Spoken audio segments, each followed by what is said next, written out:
আসসালামু আলাইকুম। সিলেট পৌঁছার পরের দিন আমার আম্মাজানের হাতে হালকা পাতলা নাস্তা খেয়ে বাসা থেকে অতিথি আপ্যায়নে সবসময় সিলেটের সেরা। খাওয়ার মধ্যে প্রধান হচ্ছে পান এবং পানির মধ্যে প্রধান হচ্ছে চা। পথে দেখা মিলল চা বাগান আদার হইল। আমাদের এলাকার শাপলাগুলো হলুদ বা সাদা হয়ে থাকে, এগুলো হচ্ছে লাল শাপলা। দর্শক, আমি এই মুহূর্তে আছি সিলেট চা বাগানে। এখানে অবস্থা খুবই খারাপ, বৃষ্টি। চলতে চলতে আমরা চলে আসলাম হযরত শাহজালাল রহমতুল্লাহ এর মাজারের সামনে। এখানেও সেই বেরসিক বৃষ্টি। আমার বারবার মনে হচ্ছিল সিলেটকে চায়ের দেশ না বলে বৃষ্টির দেশ বলা যায় কিনা। এগুলো হলো জালালি কবুতর। দেশের যত লাল শাহ আর হলুদ শাহ, যত ভণ্ড আছে সব ওইখানে দেখা যায়। মানুষ যে কতটা ধর্মান্ধ আর অজ্ঞতা নিয়ে বসবাস করে সেটা আপনি সিলেটে না গেলে টেরই পাবেন না। এক পাশে মানুষ অজু করতেছে, আরেক পাশে সেখান থেকে পানি নিয়ে কিছু কিছু মানুষ খাচ্ছে। একটু পর চলে আসলো সে কাঙ্ক্ষিত বিরিয়ানি। এখানেও রয়েছে ভন্ডের কারসাজি। প্রতিটা ধাপে ধাপে রয়েছে ব্যবসা আর ব্যবসা।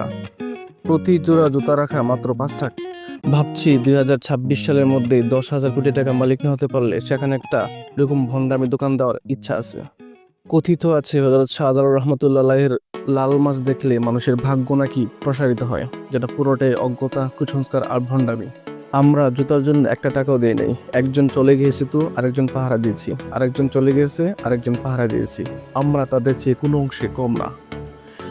সিলেটকে একসময় বাংলা লন্ডন বলা হলেও এখন আর সেটা খাটে না। সিলেট এখন অপরিষ্কার, অপরিচ্ছন্ন, নোংরা আর দুর্নীতির জায়গা। এটা হলো সিলেট কেন্দ্র ঈদগাহ ময়দান। শেষে আমরা চলে আসলাম হযরত শাহজালাল রহমতুল্লাহ বাকিনা হযরত শাহপারান রহমতুল্লাহ হলেও সেই জুতা ব্যবসা। এবার আরো কড়া করে নিয়ত করলাম 2026 সালের মধ্যে 10,000 কোটি টাকা মালিক না হলে হযরত শাহপারানে সর্বপ্রথম ব্যবসাটা আমি দেব। প্রতি জোড়া জুতা রাখা মাত্র 10 টাকা করে, আর কুমিল্লা থেকে আসলে ফ্রি। এটা হলো আলোচিত সমালোচিত সিলেট এমসি কলেজ মাঠ। আমাদের গন্তব্য এখন আপাতত চা বাগান। ইংরেজরাই দেশের মানুষকে 2টা ইংরেজি শব্দ শিখিয়েছে, একটা হচ্ছে সরি আর একটা হচ্ছে থ্যাংক ইউ।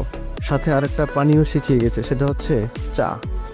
আমি এখন আনন্দ সুন্দর সেই চা বাগানে। আসসালামু আলাইকুম প্রিয় দর্শক, আমি আছি সিলেটের গোয়াবাড়ি চা বাগানে। এখানে দেখতে পাচ্ছেন চারিদিকে হাজার হাজার পর্যটক। আমাদের বাংলাদেশের সবচেয়ে সুন্দর জায়গার মধ্যে অন্যতম হচ্ছে সিলেট, কিন্তু সেখানে যাওয়ার রাস্তা খুবই খারাপ।